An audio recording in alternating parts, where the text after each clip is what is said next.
Salam alaikum, Zulflaoun, bonsoir.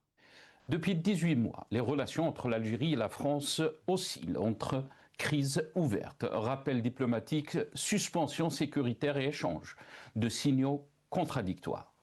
Aujourd'hui, le retour progressif des canaux de discussion semble annoncer une décrispation. Mais derrière cette reprise du dialogue, une question demeure. Où va réellement la diplomatie algérienne dans sa relation avec Paris? Le retour de l'ambassadeur français à Alger, Stéphane Romaté, la reprise des contacts sécuritaires et judiciaires, ainsi que la visite éminente du ministre français de la Justice, Gérard Darmanin, traduisent incontestablement une volonté française de rétablir un minimum de coopération stratégique. Paris veut tourner la page de la crise de 2024. La France avance méthodiquement. Sécurité, justice, terrorisme, narcotrafic, coopération consulaire, tout est remis sur la table. Mais du côté algérien, le message reste flou. Depuis le début de cette séquence de tension, Alger donne l'impression de pratiquer une diplomatie de réaction plus qu'une diplomatie de vision. Convocation, rappel, déclaration offensive, gel de coopération, puis réouverture progressive. La ligne politique apparaît mouvante, parfois improvisée, souvent illisible. La crise avec Paris a certes servi à certains moments des objectifs de politique intérieure. Mais une diplomatie ne peut durablement fonctionner sur l'émotion, la mémoire blessée ou les rapports de force symboliques. Car derrière les tensions d'État à État, il existe une réalité humaine majeure. La diaspora algérienne en France, une des plus importantes communautés algériennes à l'étranger, profondément liée aux deux rives de la Méditerranée, continue de subir directement les conséquences des crispations politiques. Visas compliqués, coopération consulaire ralentie, suspicion sécuritaire, climat politique dégradé. Ce sont souvent les citoyens ordinaires qui payent le prix des bras de fer diplomatiques. La question devient alors centrale. Le pouvoir algérien intègre-t-il réellement les intérêts de cette diaspora dans sa vision des relations franco-algériennes? Ou bien cette communauté reste-t-elle un simple levier politique mobilisé au gré des tensions mémorielles et des rapports de force avec Paris? La reprise actuelle du dialogue peut constituer l'opportunité, mais encore faut-il qu'elle repose sur une doctrine lisible et cohérente. La France, malgré ses ambiguïtés, défend clairement ses intérêts stratégiques, sécurité, influence, stabilité migratoire, coopération judiciaire. L'Algérie, elle, semble encore hésiter entre posture souverainiste, gestion émotionnelle du passé colonial et nécessité pragmatique de coopération. Le déplacement à Alger du ministre français de la Justice, Gérard Darmanin, illustre parfaitement cette ambiguïté. Paris cherche à relancer les discussions sur les dossiers sensibles, sans pour autant abandonner ses priorités stratégiques. Alger, de son côté, consent à renouer le dialogue, mais sans afficher clairement la vision politique qui sous-tend ce rapprochement. Pourtant, une relation bilatérale d'une telle portée ne peut durablement se résumer à une alternance de crises diplomatiques et d'apaisement circonstanciel. Entre l'Algérie et la France, l'histoire restera toujours lourde, mais l'absence de cap stratégique clair côté algérien finit par affaiblir la lisibilité diplomatique du pays lui-même. Une diplomatie forte ne consiste pas uniquement à résister ou à dénoncer. Elle consiste aussi à anticiper, protéger ses intérêts humains et construire une relation équilibrée, même avec un partenaire difficile. Et aujourd'hui, beaucoup se demandent encore quelle est précisément la vision d'Alger pour l'après-crise. Nous en débattrons avec nos invités juste après cette petite intro.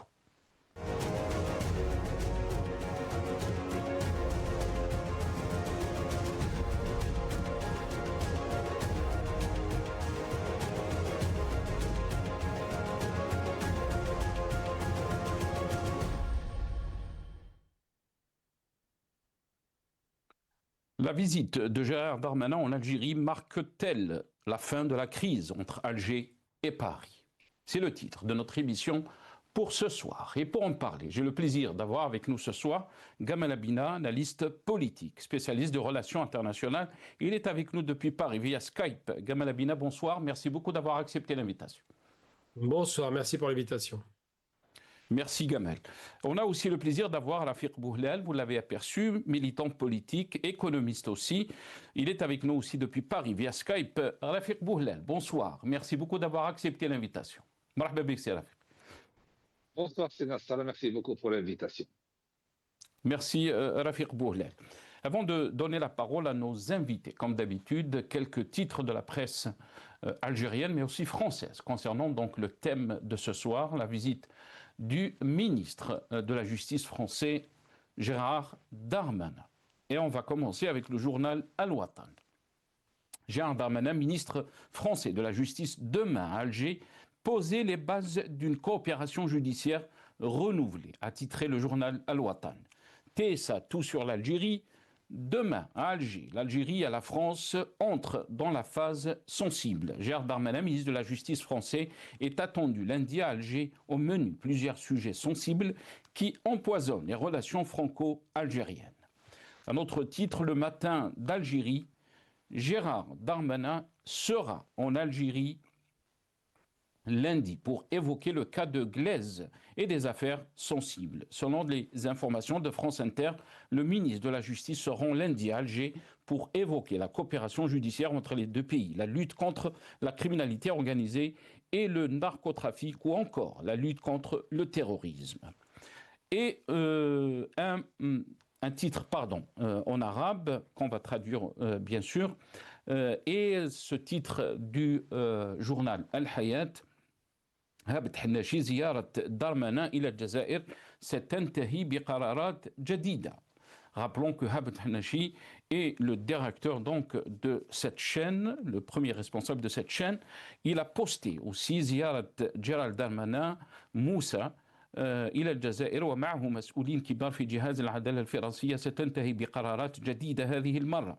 استرداد بعض الأموال المنهوبة وتسليم بعض الناهبين الهاربين من العدالة الجزائرية. هناك حديث عن تسليم بعض المطلوبين للعدالة. الأمر يتعلق بصعاليك، donc il a utilisé ce mot بصعاليك متخصصين في الابتزاز ونشر أعراض الأشخاص والعائلات البعض بدأت بطونهم توجعهم سيظهر كل شيء في حينه. Donc la visite de Gérard Moussa Darmanin en Algérie, accompagné de hauts responsables de la justice française, devrait cette fois aboutir à de nouvelles mesures, a écrit donc Habet Hanashi. Il est notamment question de récupérer une partie de fonds détournés et de remettre à la justice algérienne certains fugitifs en fuite. Des discussions portent également sur l'extradition d'autres personnes recherchées. Cette affaire concerne des individus impliqués dans des actes d'extorsion et d'atteinte à la réputation de personnes et de familles. Certains commencent déjà à ressentir la pression. Toute la lumière sera faite en temps voulu, a écrit donc Habet Hanashi.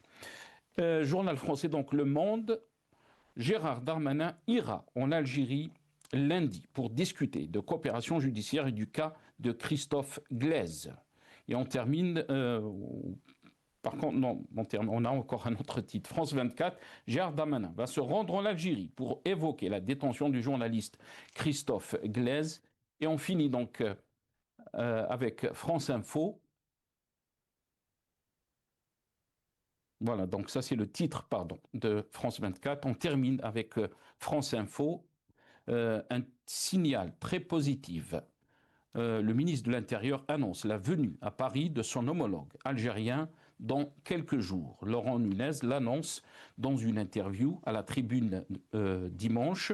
Une coopération sécuritaire se réinstaure progressivement, déclare-t-il, alors que Gérard Darmanin, ministre de la Justice, est attendu en Algérie lundi, a titré donc France Info.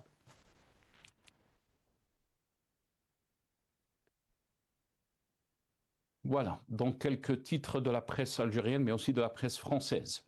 Bien sûr, on va écouter dans ce clip le président français Emmanuel Macron qui parle d'un apaisement et d'une relation constructive avec l'Algérie. On l'écoute. Pour ce qui est de l'Algérie, je me félicite des dernières heures, du déplacement de la ministre déléguée aux armées, qui était un geste important sur le plan mémoriel, des bonnes discussions qu'elle a pu avoir avec le président Tebboune, le chef d'état-major des armées algériens et de nombreux officiels, et des déclarations publiques qui s'en ont suivi. Comme je vous l'ai expliqué depuis plusieurs semaines, je considère que mon devoir est de défendre les intérêts des Françaises et des Français. Et leur intérêt, c'est que nous retrouvions une relation apaisée, constructive avec l'Algérie. Cette relation doit être respectueuse des deux côtés, mais elle doit permettre d'apporter des solutions. Voilà, donc les déclarations du président français Emmanuel Macron, clairement, qui dit que il défend les intérêts donc des Français et de la France. Gamal Abina, je vais commencer cette émission avec vous.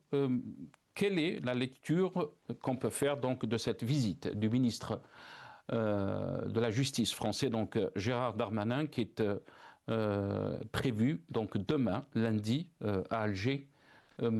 Comment vous voyez donc, quelle lecture peut-on faire de cette visite? Est-ce qu'on peut parler d'un dégel de cette crise inédite entre Alger, qui est entre Alger et Paris? Oui, on peut parler d'un dégel, mais cette crise inédite, en vérité, elle a déjà existé à une époque. Là, c'était plus fort parce que il y avait des acteurs qui étaient extrêmement violents, hein. On se souvient de Retailleau, l'extrême droite, la droite de plus en plus radicalisée, jusqu'à même Renaissance, hein. Vous avez entendu la sortie ce mois-ci comment ça, Édouard Philippe, qui a été extrêmement agressif vis-à-vis de l'Algérie. Donc c'est des gens qui ont un petit peu de rancœur, de haine, un peu frustrés, qui aimeraient être des caïds comme ça dans la cour de récréation. Mais dans les faits, la dégradation de la relation est surtout liée au fait que M. Macron est en cohabitation, c'était dit par Retailleau, avec la droite. Donc quand il a perdu les législatives, il a mis cet homme-là 2 fois aux commandes. Et 2 fois, c'était des multiplications d'agressivité, de propos outranciers, de violences verbales. Là, aujourd'hui, Macron a décidé de reprendre son rôle de chef de l'État, de stopper ce genre d'offensive et de faire en sorte d'améliorer la relation pour 2 raisons. La première, vous l'avez souligné dans le documentaire, il le dit très bien, Macron, il ne ment pas, hein, il est logique, il est cohérent. La France cherche effectivement à préserver ses intérêts. Mais quel pays ne le ferait pas? Il faut être idiot pour se brouiller avec une nation aussi importante que l'Algérie, où les intérêts partagés existent, hein, d'un côté comme de l'autre, et où l'Italie actuellement est en train de prendre le relais des intérêts français, est en train de prendre lieu et place de la France en Algérie sur des collaborations qui sont profitables des deux côtés. Donc c'est vrai que cette relation dégradée a été voulue par des hommes politiques français, pas par la France au sens institutionnel, mais simplement par le Premier ministre à l'époque, par le ministre de l'Intérieur surtout, et qu'aujourd'hui, l'arrivée de Moussa Darmanin, hein, qui redevient algérien d'ailleurs pour le coup, est un signe qui est très fort. Alors évidemment, c'est le même qui avait eu tendance à parler de bras de fer, mais il exécute les ordres de son dirigeant, Macron. Il y a beaucoup de Français qui sont très très énervés par rapport à cette dégradation. Et vous l'avez dit dans votre introduction, non seulement des Français européens sont énervés, puisqu'il y a quand même 9000 opérateurs français qui évoluent entre la France et l'Algérie, mais surtout, il y a à peu près, on estime, entre 3 et 4 millions d'Algériens, peut-être plus, qui existent en France, d'origine algérienne ou algérien directement, qui sont inquiétés par cette dégradation. Alors évidemment, chaque politique prétend ne pas faire la guerre au peuple, qu'il n'en veut pas aux Algériens, que c'est une question avec les dirigeants, mais tous les propos outranciers, les insultes, les termes dégradants, leur non-reconnaissance des crimes coloniaux et le fait de parler toujours de façon très édulcorée de mémoire, hein, ce qui est un mot très gentil pour ne pas dire la vérité. Le fait de dire la question mémorielle, c'est les questions qui sont liées à l'histoire, qui sont pas seulement, qui sont liées aux massacres qui ont été perpétrés par la colonisation en Algérie. Donc ces questions vont être soulevées et on se rend compte d'ailleurs que le retour de l'ancien ambassadeur de France, Romaté, à Alger, s'est fait de façon très symbolique où c'est fait là où quasiment la révolution a démarré dans les esprits, c'était effectivement à Sétif, la ville de Sétif, là où il y a le premier martyr. Donc ça dit des choses et je pense que la France fait un pas vers l'Algérie qui a fort à parier que ces pas se multiplieront, mais cette fois-ci, peut-être enfin, que les Français vont enfin arrêter les petits gestes symboliques, mais va aller vers un très grand geste essentiel que la France doit absolument faire pour purger, à minima, au moins sur un plan moral, son passé. Très bien, restez avec nous. Gamal Abina, Rafiq Bouhlel, qu'est-ce que vous en pensez? Gamal Abina dit que le président français est cohérent dans sa politique avec l'Algérie. La question qui se pose, bien sûr, est-ce que Alger est cohérent dans sa politique avec Paris? Quand on parle du retour, par exemple, de l'ambassadeur François Romaté, alors qu'il y a quelques semaines, il était donc qualifié de persona non grata. Comment vous voyez, est-ce que vous voyez donc cette visite de Gérard Darmanin comme un signe fort, comme une visite pour un dégel de cette crise qu'il y a entre Alger et Paris? Qu'est-ce que vous en pensez? Rafiq Bouhlel. Oui, effectivement, c'est un dégel, et un dégel d'une importance majeure parce que on voit que les personnalités françaises se succèdent en Algérie de manière rapide après le retour de Romaté et la visite symbolique de la ministre déléguée des Armées, Madame Alice Ruffo, à Sétif. On a aujourd'hui, demain, on a la visite de Gérald Darmanin, qui est déjà venu quand il était ministre de l'Intérieur. Demain, il va venir en tant que ministre de la Justice, garde des Sceaux. Mais rappelons le contexte, à savoir que la crise majeure entre l'Algérie et la France a commencé en juillet 2024, après la reconnaissance de Paris du plan d'autonomie marocain et de la souveraineté marocaine sur le Sahara occidental, qui a mis le feu aux poudres. Aujourd'hui, les relations, et c'est très bien pour les deux rives qu'elles reprennent leur cours normal, mais néanmoins, Paris n'est pas revenu sur sa position dans le dossier du Sahara occidental et elle continue à toujours défendre les intérêts des Françaises et des Français, comme l'a indiqué le président Macron, et ceci va dans la politique logique que tient Emmanuel Macron envers l'Algérie, et cela depuis sa nomination en 2017, où il a déroulé le tapis rouge aux autorités algériennes, mais malheureusement, il s'est heurté au blocage, au nombreux blocages des autorités algériennes envers lui, et le dossier de l'enlèvement, de la séquestration et l'emprisonnement, surtout de l'agent des services secrets algériens suite à l'enlèvement du blogueur Amir Zedzel, qui a encore envenimé la situation. Mais néanmoins, demain, l'arrivée de Gérald Darmanin avec les hauts magistrats du pôle financier à leur tête, Monsieur Pascal Prache, pardon, et celle qui est à la tête du parquet de la lutte contre le banditisme, le grand banditisme. Pourquoi? Parce qu'il y a effectivement des dossiers sensibles de part et d'autre, à savoir la lutte contre la criminalité transnationale entre les deux pays. Ça, c'est un fait, il n'y a aucun problème. Et surtout, les dossiers sensibles, après les dossiers sensibles concernant les biens mal acquis des responsables algériens en France. Mais là aussi, c'est un dossier où, en général, les biens mal acquis et les procédures lancées contre ces personnalités sont sélectives, dans le sens où, en Algérie, il n'y a pas de lutte contre la corruption. Au contraire, la corruption en Algérie, elle est généralisée au plus haut sommet de l'État. Et la lutte contre la corruption, c'est des clans contre des clans. Et on a vu plusieurs personnalités algériennes poursuivies pour corruption où ils font l'objet de mandats internationaux, c'est un fait. Et il y a plusieurs autres personnalités qui détiennent des biens immobiliers à travers des CNI et des sociétés effectives destinées pour le blanchiment de la fraude fiscale, malheureusement, qui vivent en toute liberté et qui ne font l'objet d'aucune poursuite. Aussi, il y a, ça c'est les dossiers officiels concernant la lutte contre la criminalité et aussi les biens mal acquis. Et aussi, on a le dossier très sensible, à savoir celui du journaliste Christophe Glaise, injustement emprisonné en Algérie et qui va faire l'objet de chantage contre la libération de l'agent consulaire, éventuellement l'agent consulaire algérien, à savoir un sous-officier, un officier de la sécurité extérieure des services secrets algériens, emprisonné depuis quasiment un an, dans le dossier de l'enlèvement, encore une fois, du blogueur Amir Boukhars, et de voir comment ils vont faire pour négocier une éventuelle grâce présidentielle pour ce journaliste.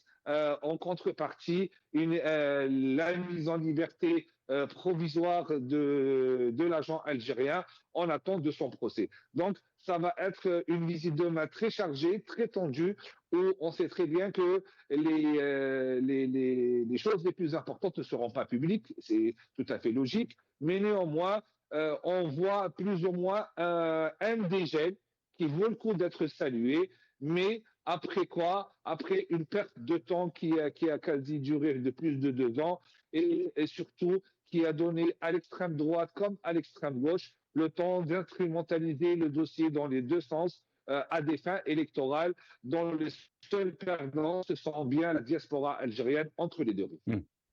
Très bien. Restez avec nous, Rafiq Bouhlel. Gamal Abina, quand, bien sûr, on lit les titres qui ont été, surtout les titres français, comme Le Monde, il parle que Gérald Darmanin donc, ira en Algérie demain, lundi, pour discuter de coopération judiciaire et du cas de Christophe Glaise, le journaliste donc, français emprisonné en Algérie. La question qui, bien sûr, s'impose, c'est que la France avance, vous l'avez dit, avec une certaine cohérence, mais avance méthodiquement aussi. On parle de sécurité, on parle de justice. On a vu la visite donc, du ministre de l'Intérieur, Nunez, français donc, à Alger. On parle aussi de terrorisme, de narcotrafic, coopération consulaire. Tout est remis sur la table pour défendre les intérêts français, comme l'a dit donc, et de la France, comme l'a dit le président français Emmanuel Macron. Par contre, du côté algérien, on se pose la question, où est la boussole, où sont les intérêts qui sont défendus donc par Alger, dans ce bras de fer qu'il y a entre Alger et Paris?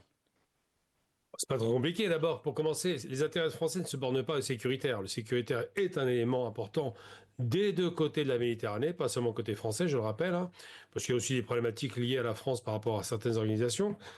Ensuite, le fait de garantir effectivement une sécurité en Méditerranée, c'est essentiel.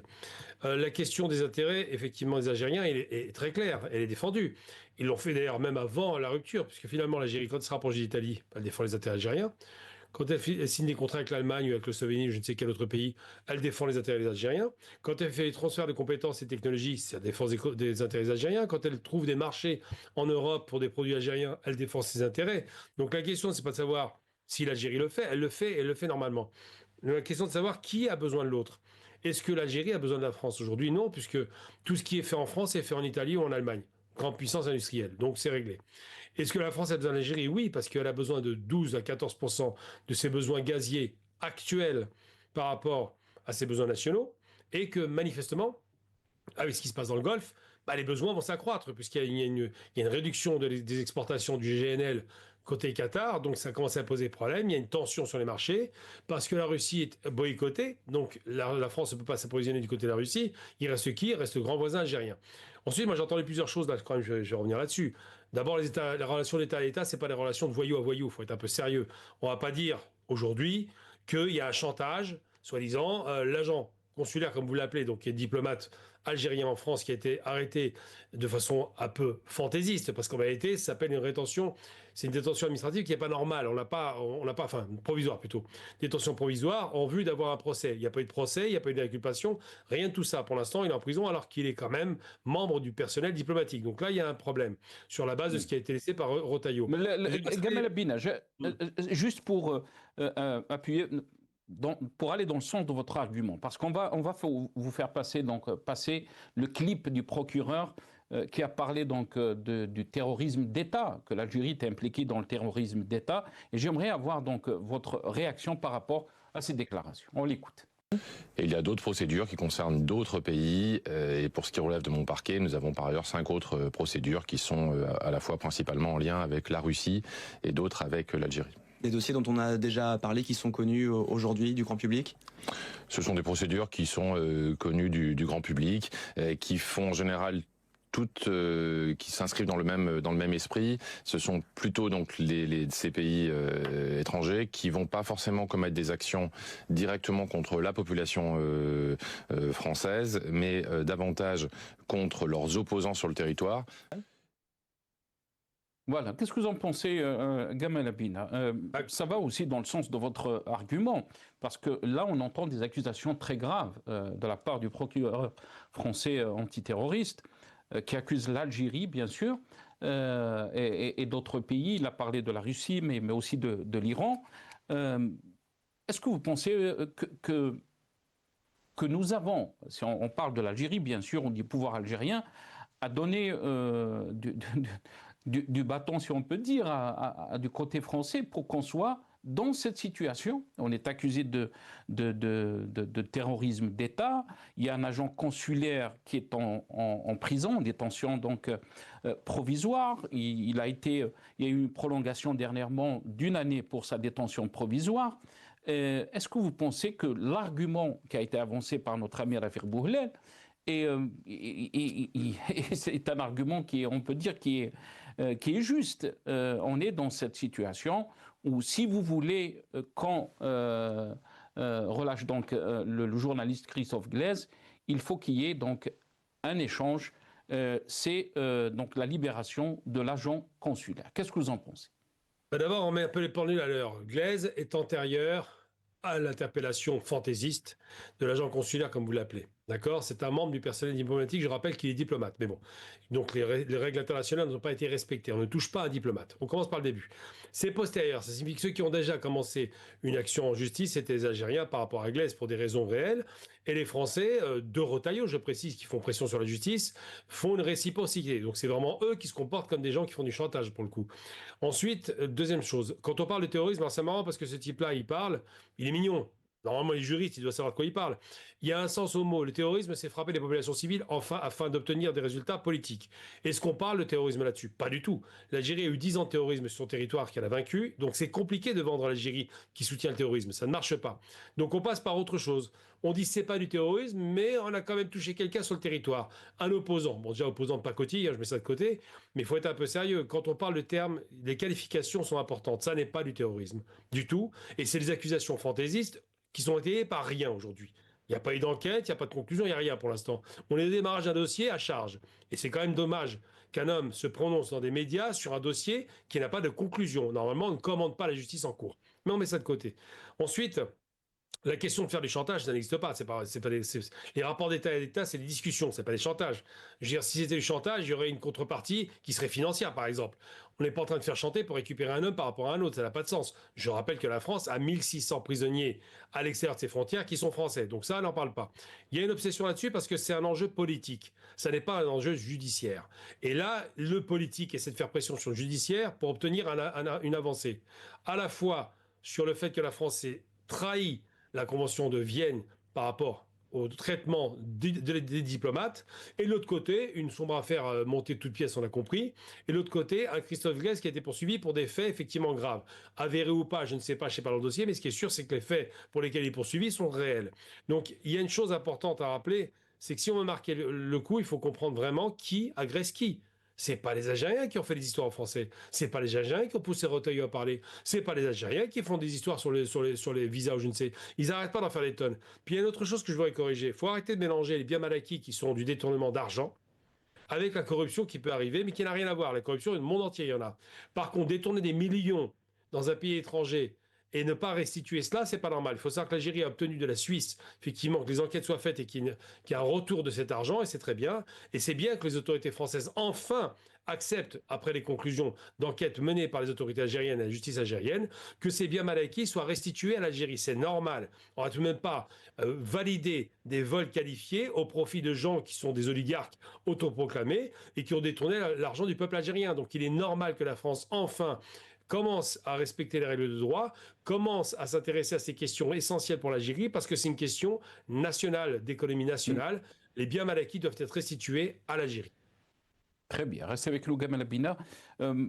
Rafik Bouhlel, d'abord on va écouter, il faut revenir un peu en arrière et essayer de comprendre cette crise et l'évolution de cette crise, mais aussi les déclarations de Stéphane Romaté, l'ambassadeur français qui est donc de retour à Alger, à son poste, alors qu'il était qualifié de persona non grata.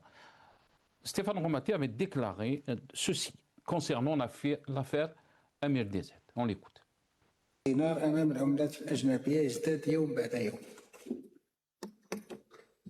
كنا نوضح إذا كان نتكلم عن التراجع.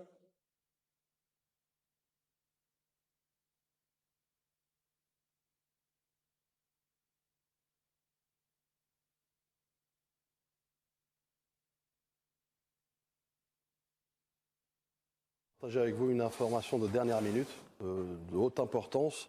Donc, selon des informations obtenues par Al24 News, la France a décidé d'interdire à la famille du diplomate algérien injustement arrêté en France. Et donc l'Algérie aurait décidé d'appliquer l'effet de réciprocité en interdisant à la famille de Christophe Glaise de le visiter. Donc on voit bien que là nous avons une dérive. de visiter, donc la famille. Nous avons une dérive importante, notamment. Et d'ailleurs, le rappel à l'ordre du communiqué des autorités, notamment du ministère des Affaires étrangères, on dit là sur justement ce côté juvénile, un peu ce côté désinvolte de la diplomatie française. Aujourd'hui, Romaté est indésirable en Algérie, je le rappelle, et je le dis haut et fort, il est indésirable en Algérie, parce que ce type de comportement qui n'honore pas la diplomatie tout simplement, qui n'honore pas les us et coutumes de la diplomatie, de quel pays qu'il soit, et l'Algérie le fait entendre avec ce rappel à l'ordre, avec ce rappel aussi des principes fondamentaux qui régissent les relations bilatérales. Voilà, donc juste pour essayer de revenir par rapport au contexte de cette crise, désolé, donc il y a eu une petite erreur par rapport aux déclarations de l'ambassadeur Stéphane Romaté. Mais là, on a donc un chroniqueur de Al24 qui avait déclaré que Stéphane Romaté était donc persona non grata. On va écouter dans ce clip les déclarations de Stéphane Romaté après donc son retour à Alger. Un retour qui pour moi a été un moment de grande émotion. Plus d'un an passé en France dans un contexte de tension forte, de crise entre la France et l'Algérie. Et une volonté maintenant de dépasser cette période difficile et de retrouver un chemin de dialogue et d'apaisement entre la France et l'Algérie. Nous avons beaucoup de choses à faire. Il y a une volonté très forte des deux côtés, une volonté française, une volonté algérienne, de travailler maintenant d'abord à restaurer cette relation de confiance, à trouver les sujets sur lesquels nous pouvons progresser dans les mois qui viennent, pour faire en sorte que justement ces mois qui viennent soient des mois utiles pour la France et l'Algérie. Nous avons tellement de choses à faire ensemble et c'est la mission qui m'est confiée et je peux vous dire que pour moi revenir en Algérie c'est un grand moment. On travaille à rétablir tous ces canaux de relations qui pendant quelques mois, trop longtemps, ont été interrompus. Et ce qui est important, c'est de constater effectivement qu'il y a ce désir de reprendre un chemin de dialogue entre Paris. Voilà, donc l'ambassadeur français Stéphane Romaté.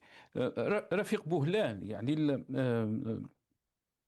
bien sûr, ces déclarations par rapport à Stéphane Romaté, qui était donc une persona non grata il y a quelques semaines, de retour donc, on a entendu ces déclarations après son retour à Alger.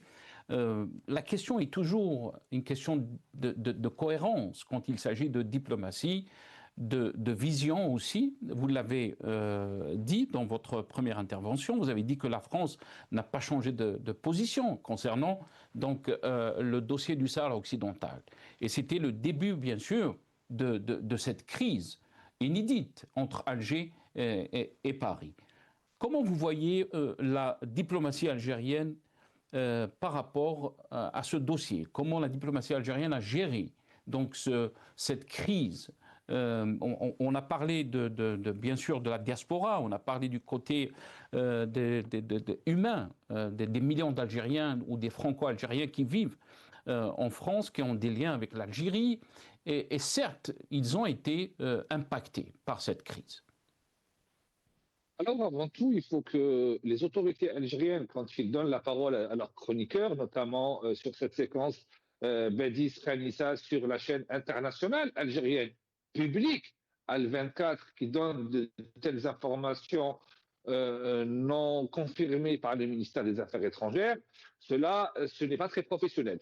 Aussi, il faut rappeler que le retour de l'ambassadeur de France en Algérie, Monsieur Romaté, pardon, excusez-moi, est venu après un communiqué unilatéral. Ça veut dire il y a eu un communiqué de l'Élysée, mais aucun communiqué de la part de l'Algérie. Ça, c'est un deuxième point.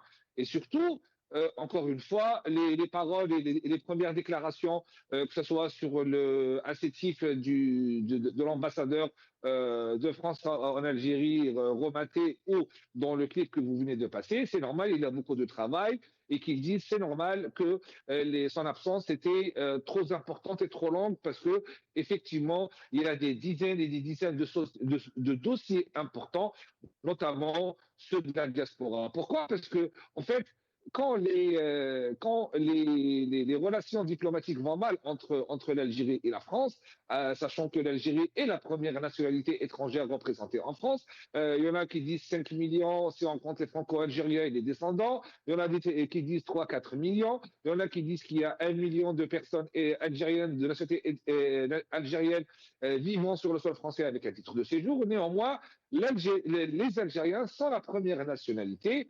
Et on les a vus comment ils ont été instrumentalisés, comme je disais au début, que ce soit par l'extrême droite ou par l'extrême gauche, à des fins politiques. Rappelons que Rotaillot, je l'avais dit, a pu accéder à la présidence des LR grâce à cette brouille diplomatique entre Alger et Paris. Nous avons remarqué aussi des personnalités d'extrême gauche qui reprenaient ce dossier-là pour des fins électorales et obtenir des voix, encore une fois, mais la réalité sur le terrain, c'est qu'il y a des milliers de familles qui ont été privées de visa et qui ne pouvaient pas se voir.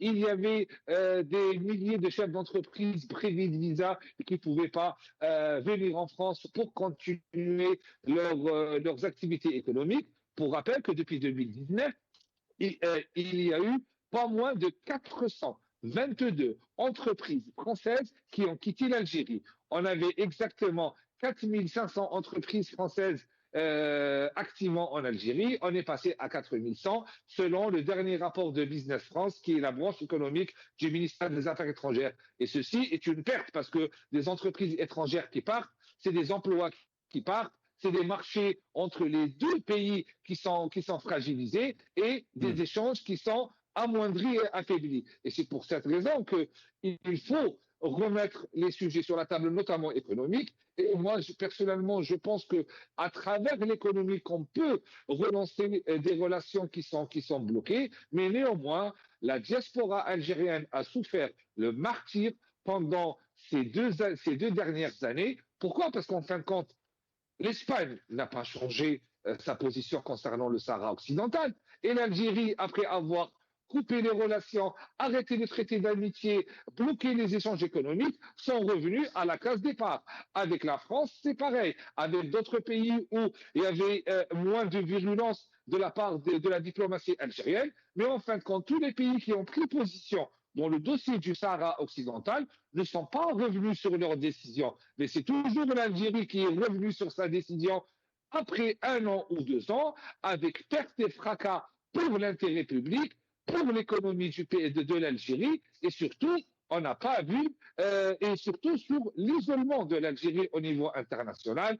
La visite de la première ministre italienne en Algérie, elle vient dans la continuité de prendre uniquement le gaz et les collaborations ne sont pas gagnantes-gagnantes. Encore une fois, on a un manque de voitures, on a un manque de pneumatiques. Au lieu d'inviter la société Pirelli, par exemple, avec qui les Algériens ont signé un contrat d'importation, ils auraient pu signer un contrat d'installation de leur usine en Algérie et non pas se contenter de simple importation de leurs produits. On a besoin d'industrie, on a besoin de rapports gagnant-gagnant. Quand on parle de la prochaine visite de Tebboune en Allemagne, on a besoin de leur usine de production d'automobiles où l'Algérie manque cruellement et a un besoin de pas moins de 400 000 véhicules neufs par an minimum. On n'a toujours pas nos lignes de production comme on l'avait dans le temps à travers leurs représentants. On n'a pas encore aussi plein de choses, que ce soit en matière de coopération militaire, ou rappelons que l'Algérie est associée avec l'Allemagne et les Émirats arabes unis dans la production militaire et des véhicules militaires. On a besoin, encore une fois, d'apaisement sur ce dossier-là. On a perdu, la diplomatie algérienne a perdu ce bras de fer avec toutes les puissances avec lesquelles elle a engagé ce bras de fer concernant ce dossier qu'elle a mis au haut de ses priorités, au détriment de l'intérêt du peuple algérien. C'est pour cette raison que malheureusement, c'est l'Algérie qui est perdante depuis 2 ans ou 3 ans à cause du dossier du Sahara occidental qui a pourri les relations algériennes avec tous ses voisins. Très bien. Restez avec nous, Rafik Bouhlel. Bien sûr, la presse a beaucoup parlé sur cette visite du ministre de la Justice, Gérald Darmanin, et surtout a parlé aussi du cas donc, du journaliste français Christophe Glaise. Rappelons donc les déclarations il y a quelques jours de ses parents et surtout de sa mère, la mère de Christophe Glaise, qui avait déclaré sur une chaîne française que Christophe Glaise donc a retiré son pourvoi en cassation pour espérer donc une grâce du président Abdelmadjid Tebboune. On l'écoute. Aujourd'hui, parce que c'est très important, nous avons pris une décision, la famille, que Christophe puisse retirer son pourvoi en cassation. Et donc, il s'en remet totalement à la clémence du président Tebboune. C'est un acte très fort, symbolique, et vraiment, on apprécie que le président Tebboune puisse réaliser qu'il faut maintenant la grâce pour Christophe. C'est important ce que vous nous dites ce matin, parce que pour que nos...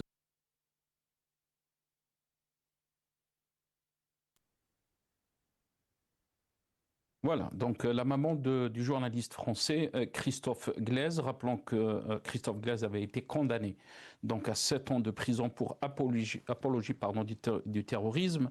Gamal Abina, la démarche du ministre de la Justice est très claire. Sa visite donc a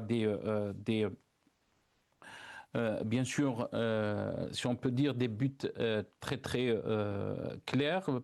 Peut-être donc la prochaine libération de Christophe Glaise, du journaliste français. En contrepartie, on ne sait pas ce que l'Algérie va gagner de ce dégel et pourquoi on est arrivé à cette situation. Bien sûr, se pose la question des observateurs, mais aussi les Algériens. D'abord, quand il y a une tension comme celle-là, parfois ça profite même souvent aux pays qui négocient et qui a un rapport de force favorable. Je veux dire l'Algérie. L'Algérie a des partenaires économiques très importants, l'Allemagne, l'Italie, enfin les grandes puissances européennes. Il faut être très clair, les grandes puissances industrielles sont l'Allemagne et l'Italie, pas les autres. Il y a un peu l'Espagne qui monte en puissance. Ensuite, l'Algérie n'est pas du tout isolée. C'est pas parce qu'il y a une embrouille provisoire entre l'Algérie et l'Espagne qui est réglée et une tension avec la France qui est revenue et qui a calmé le jeu. Je vois pas où est l'isolement. C'est quoi l'isolement? On n'est pas en bon terme avec le Maroc ou avec les Émirats. Ça n'a aucune importance. Ça n'a aucun impact pour l'Algérie. L'Algérie est très bien placée en Afrique. Elle travaille avec les grandes puissances africaines, européennes, occidentales, chinoises, asiatiques, partout. Donc la problématique du l'isolement est totalement fausse. Ensuite, alors quand Badis fait cette déclaration, c'est un moment où effectivement l'ambassadeur n'est plus invité et n'a plus le droit de revenir en Algérie. Ça date qu'il y a quelques mois quand même. Il s'est pas trompé. Au moment où il le dit très justement, Badis Rissa, sur une chaîne internationale, et c'est normal que la chaîne internationale parle effectivement de ce genre de choses. Ça me paraît parfaitement normal, il n'y a rien de surprenant là-dessus. Et tant mieux qu'on ait une chaîne internationale d'ailleurs de qualité. Ensuite, j'entends plusieurs choses d'extrême gauche. Alors j'imagine que c'est LFI, qui n'est pas l'extrême gauche, qui est de gauche, qui profiterait soi-disant de cette tension. En aucun cas. Moi je trouve qu'LFI a essayé de calmer légèrement le jeu. On les entend pas beaucoup sur cette tension entre la France et l'Algérie. Ils n'ont pas un prisme très algérien, LFI. Ils veulent calmer le jeu, c'est vrai, mais ils sont pas non plus les porte-parole de l'Algérie ou des Algériens. C'est faux, LFI, c'est sur les questions palestiniennes qui sont positionnés le plus et le mieux, mais sur la question algérienne, ils sont absents. L'extrême droite, par contre, est à fond contre l'Algérie. Ensuite, il y a l'affaire du Sahara occidental qui serait, soi-disant, le facteur déclenchant. Alors, c'est vrai que c'est un raccourci, j'entends tout le temps, mais c'est faux. Il y avait déjà avant l'histoire de Kamel Daoud qui va faire dire à Macron que c'est une rente mémorielle. Et puis devant l'interview devant Le Monde où Macron parle d'un système, d'un régime, enfin ce genre de choses. Il y a une multiplication de sorties hasardeuses qui ont eu lieu avant l'affaire du Sahara. Et j'en veux pour preuve que le Sahara, avec le Maroc, l'Algérie a dit qu'il n'était pas d'accord, elle trouve pas ça normal, mais que ça s'est calmé très rapidement. Pourquoi? Parce qu'on fait entendre notre voix, et finalement, ça fonctionne plutôt bien. Alors, de dire que ça n'a aucun intérêt, il y a un principe que l'Algérie défend, qui est un principe qui est parfaitement entendable. L'autodétermination des peuples. Ça, je peux l'entendre pour la Palestine, pour le Sahara et pour d'autres pays. Et c'est un principe qui est pas mal dans l'absolu. Mais de dire que ça aurait des incidences négatives pour le pays parce que, soi-disant, on serait embrouillé avec tout le monde, c'est faux. Il faut être un peu sérieux là-dessus. Moi, je dirais simplement, c'est que la question La question de Sahara occidentale, non seulement l'Algérie n'a pas vraiment perdu sur le théâtre de cette question-là, mais que les Marocains qui traitaient les Sahraouis, donc qui traitaient le Polisario de groupes terroristes, ont dû négocier avec ces terroristes. Je suis désolé, je suis pas certain que ce soit ce qu'ils voulaient. Donc, a priori, j'espère que ça va aboutir, il y a une négociation. Les Algériens sont en dehors de la négociation, ils sont simplement observateurs. Et c'est pas le sujet. Le sujet de la France, c'est pas le Sahara occidental, ça c'est récent. Ça fait 64 ans que ça dure. Les Français ne veulent pas reconnaître leurs crimes et ne veulent toujours pas dire on demande pardon. C'est ça la question. Mais Gamal Abina, très rapidement, on ne peut pas nier que le début de cette crise, c'était à cause de la position de la France. Et la question qui a été soulevée par Rafik Bouhlel, c'est qu'il y a eu souvent un rétro-pédalage de la position algérienne. On rentre en conflit, par exemple, avec par exemple l'Espagne. Ça a été la même chose. On a réagi très brutalement, entre guillemets, mais aussi avec la France. Et en fin de compte, donc cette crise n'a pas servi les intérêts de l'Algérie, ni des Algériens. C'est ce qu'il a dit, notre ami Rafik Bouhlel. C'est une position de principe. Je ne suis pas du tout d'accord avec vous. Vous dites qu'on a réagi effectivement vivement et que soi-disant ce serait l'Algérie qui a rétropédalé. C'est pas vrai. L'Espagne a fait des pieds et des mains pour reprendre la relation avec l'Algérie et sa position palestinienne a plu à l'Algérie parce qu'effectivement c'est une position de principe qui a été saluée par les autorités algériennes. C'est à la suite de ça que l'Algérie a accepté le retour des Espagnols. Les Français sont où? C'est les Algériens qui sont en France ou c'est les Français qui sont en Algérie?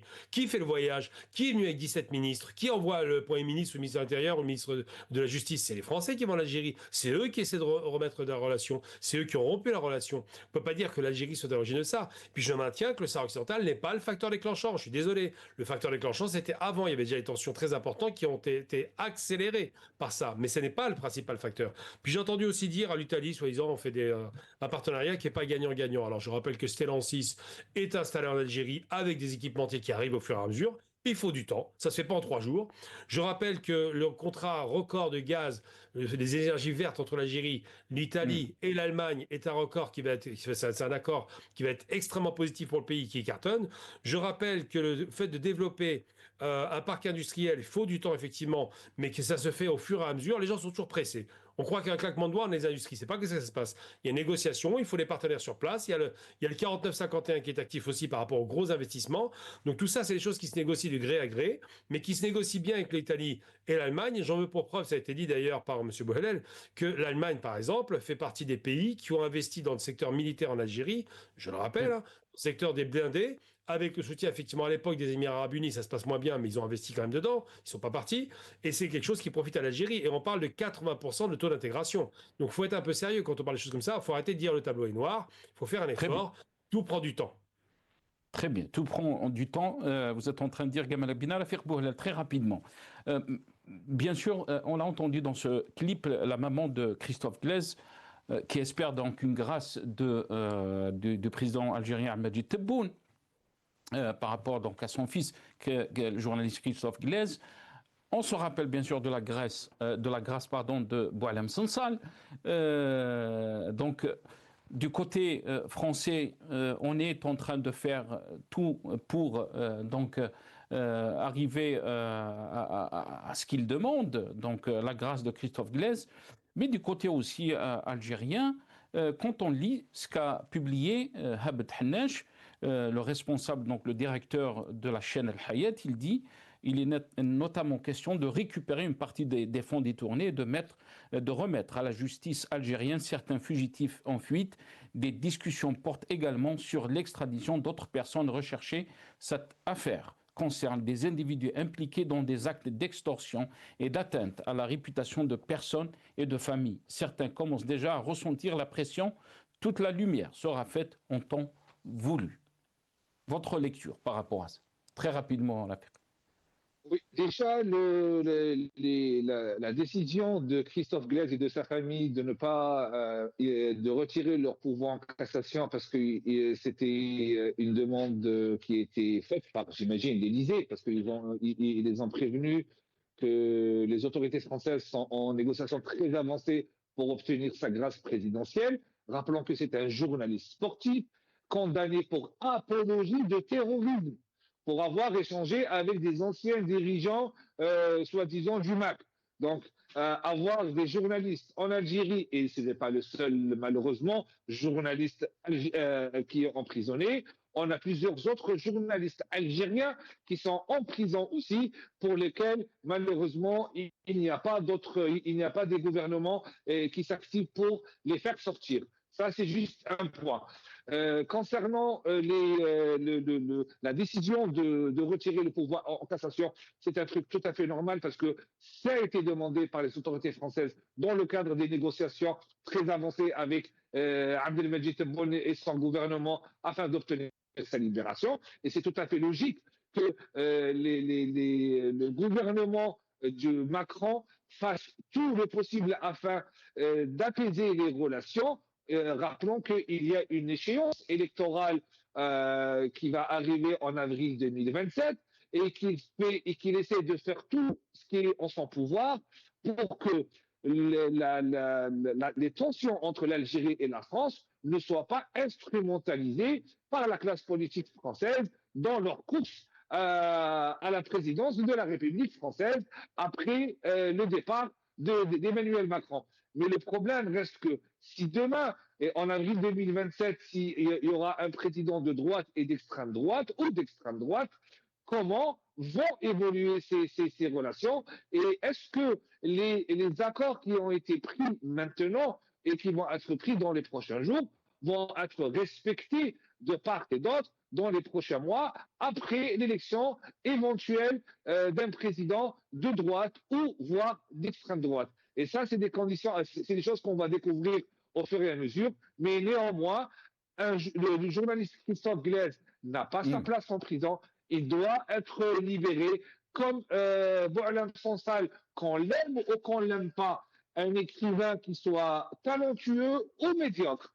n'a pas sa place en prison. Il faut que les autorités algériennes arrêtent de stigmatiser les journalistes, les écrivains, les responsables d'associations, où on a vu des Algériens être expulsés d'Algérie, comme Farid Alinet, comme Nassera Detour, la présidente de l'association des SOS disparus, qui se font expulser de leur propre pays de manière illégale. Et ça doit cesser d'une manière ou d'une autre, car cette façon de faire, cette façon de travailler, et ils l'ont vu, que Abdelmajid Tebboune, depuis les 6 ans qu'il est au pouvoir, qu'avec une diplomatie agressive, avec une diplomatie qui est dans l'attaque, n'apporte aucune solution, et que pendant 2 ans avec l'Espagne, on a perdu beaucoup d'argent, pendant quasiment 2 ans avec la France, on a perdu énormément d'argent, on a perdu énormément